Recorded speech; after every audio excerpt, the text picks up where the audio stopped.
నా పేరు హెచ్ఎస్ అష్రఫ్. మాది పుల్చర్ల మండలము, పొంగనూరు నియోజకవర్గము, కల్లూరు గ్రామము.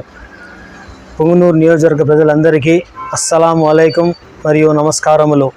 నేను ఈరోజు ముఖ్యంగా మాట్లాడడం ఏమనగా, మన పొంగనూరు నియోజకవర్గానికి టీడీపీ అభ్యర్థిగా మన ప్రియతమ నాయకుడు చల్లా రామచంద్రారెడ్డి గారు ఎమ్మెల్యే క్యాండిడేట్గా నిలబడ్డారు. అతనికి మనము అఖండ ఓట్లు మెజార్టీతో గెలిపిస్తే మన చంద్రబాబు నాయుడు గారు సీఎం అయితే మనకు ముఖ్యంగా ముస్లిం మైనార్టీలకు మరియు ప్రజలందరికీ మంచి చేకూరుతుందని నా అభిప్రాయం. ఇంకా ముఖ్యంగా చంద్రబాబు నాయుడు గారు ప్రమాణ స్వీకారం చేసిన వెంటనే నిరుద్యోగులకు, ముఖ్యంగా టీచర్ల కొరకు ఉద్యోగాలను మొదటి సంతకం చేస్తామని చెప్పారు. ఆ తర్వాత ప్రజల సంక్షేమం కొరకు, ముఖ్యంగా ముస్లిం మైనార్టీల కోసము ఏ ప్రభుత్వము చేయలేని విధముగా రంజాన్ తోఫా తిరిగి పునరుద్ధరిస్తారు, మళ్ళా ఇస్తారు. మళ్ళా క్రిస్మస్ సోదరులకు అందరికీ క్రిస్మస్ కానుక ఇస్తారు.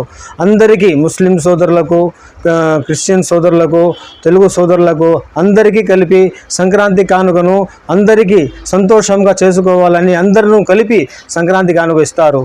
మరియు గత ప్రభుత్వం దుల్హన్ పథకంలో ఇవ్వలేదు, కానీ చంద్రబాబు నాయుడు గారు అయినా సీఎం అయిన తర్వాత ప్రతి ముస్లిం సోదరి వివాహం కొరకు ₹1,00,000 కింద దుల్హన్ పథకం అందజేస్తారు.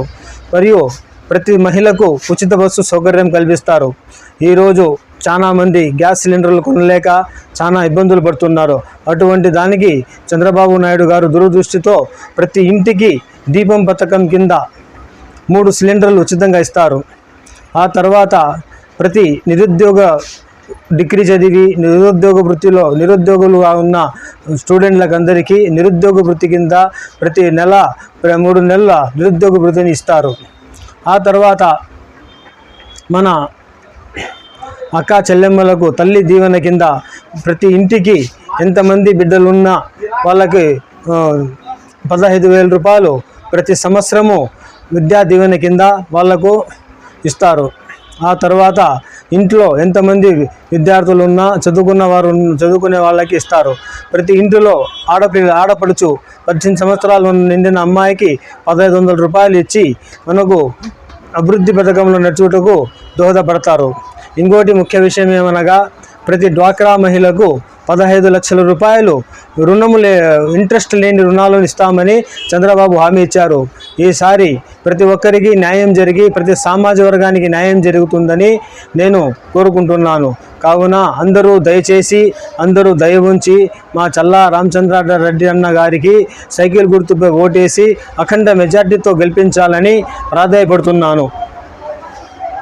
అందరికీ నా నమస్కారములు. అస్సలాము అలైకుం వరహమతుల్లాహి వబరకాతుహు.